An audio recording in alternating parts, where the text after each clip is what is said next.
The next module that I'm going to walk you through is the series manager. So what exactly is series manager? As you might be aware that every cricket series exists. So whenever the API runs, it will capture the series. Now if you want to run any particular series, you can see the series gets added automatically out here. If you do not wish to run that particular series on your app, you can just go ahead and activate or deactivate the particular series. You can also click on the matches tab in order to view all the upcoming matches along with the date and the time at what the matches would be played. If you want to disable or if you do not want the app to run any of those matches, you can just click the status out here and those matches would be deactivated. That is, it won't be visible on your app. The next thing is the upcoming contest. This is the most interesting part, wherein you have three tabs. That is the upcoming matches, the matches which are ongoing, and finally the result one. So as you can see, in the upcoming matches we have pretty much many matches lined up. So the most interesting matches which are going to happen right now is New Zealand versus India. So you can see this series is pretty popular because it is playing into it. So you can see that how many contests have been actually added. So once you click on it, you can see this many contests were active and which all contests have been joined.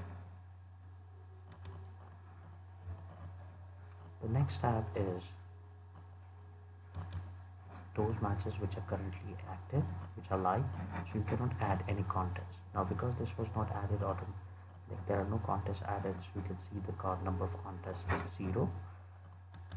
And this is the final tab, which is the result tab. So now what happens out here is that you have, whenever any match gets finished, it will be showing in review status on the app. So in order to change the status of the app from in review to completed, you will need to manually disperse the payments. So you can just click on winning amount and you can see that it just changed to dispersed. So once you click on dispersed, you can distribute it. You can see that which all contests were distributed.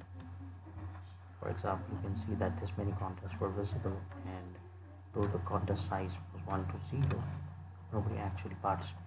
But this match has a winning amount of 500, and these were the teams which were added, and these are the the actual team which was added, and you can even download the PDF of the same.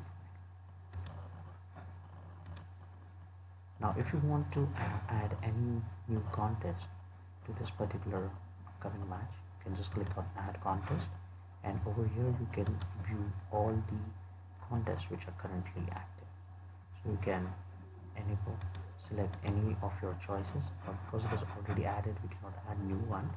But in our system we have an option wherein from this particular cron job the contests are automatically added to the upcoming matches, so you need not worry about adding those contests manually.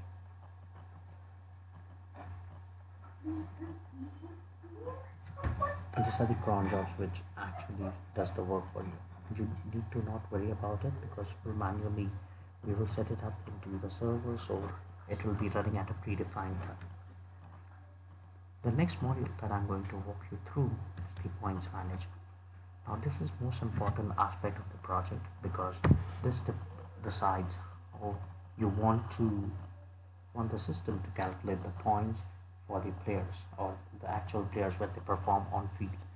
So we have it divided for T10 series, T20 series, ODIs and test.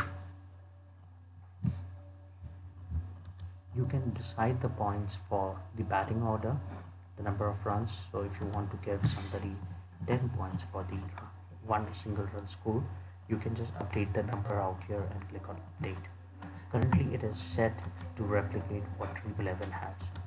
You can set it up for bowling, fielding and other things, like for the captain if you want to deviate from the original rule of 2 times the points for the captain's code or the vice captain, you have this option. Similarly, man of the match option is there, but because Dream11 is not supporting it, so we have kept it on hold. Now, if the player which has been selected by the user and is playing in that particular match, he will get 2 points by default. So you can change the points as per your liking for any of the match formats, whether it is T20, ODI, or Test. Similarly, you can change it for the economy rates, the strike rates.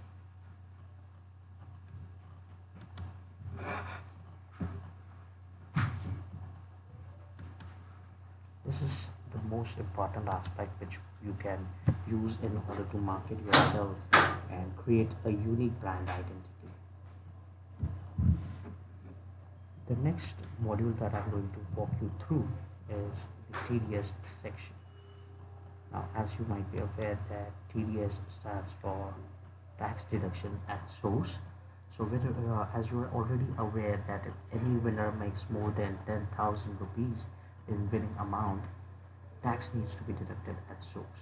So all those winners who win more than 10,000, you can view the actual user, the match which he played, the match date, the user's email, phone number, and the total amount that he has won, and the TDS amount which have been deducted by the system and which you need to pay to the government in order to clear your taxes. So this data is also important when you run your business successfully, and your CA or chartered accountant will definitely ask you for this information. The next module is the transactions.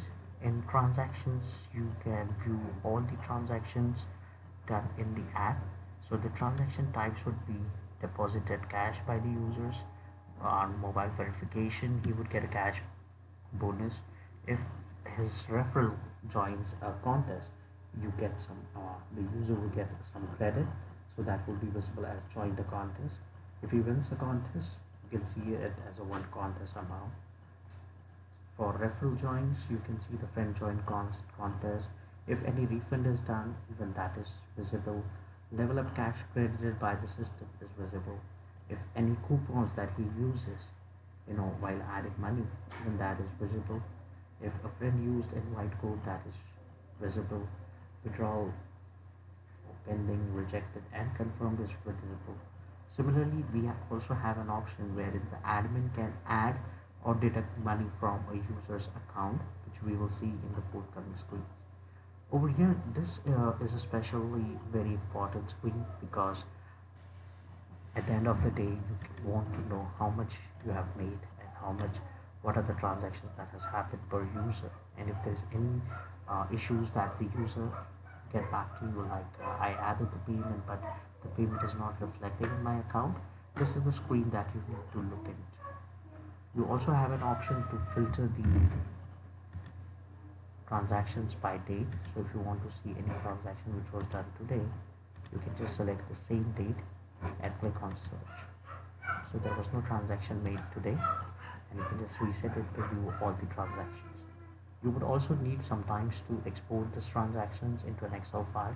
So you can just click on this particular button and the transactions will be exported into an XLS form, that is an Excel file. The next module that we have is the wallet manager. So as you can see as you have seen in the previous screen, that the admin can add, edit, and delete the user's amount. So over here he has an option to view the amount that has been deposited into his account, the bonus amount, and the winning amount.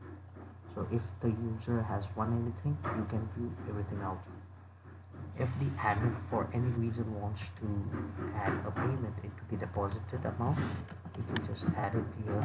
We just add it, and it will be visible against that particular user out here. Similarly, if you want to deduct any bonus amount, so I will first give him 500 rupees bonus, and then I would deduct it to show you how it works. So I think that in error I've given him 500, actually I should be only giving him 200. So I would go ahead and deduct 300 rupees from his account. So if I need to do that, it is quite simple. Similarly, for winning amount, if the user by default, let's say he has 100 rupees, but due to some technical issue, it does not get recorded into the system. So you can just do it from the backend as well. And you can see that all those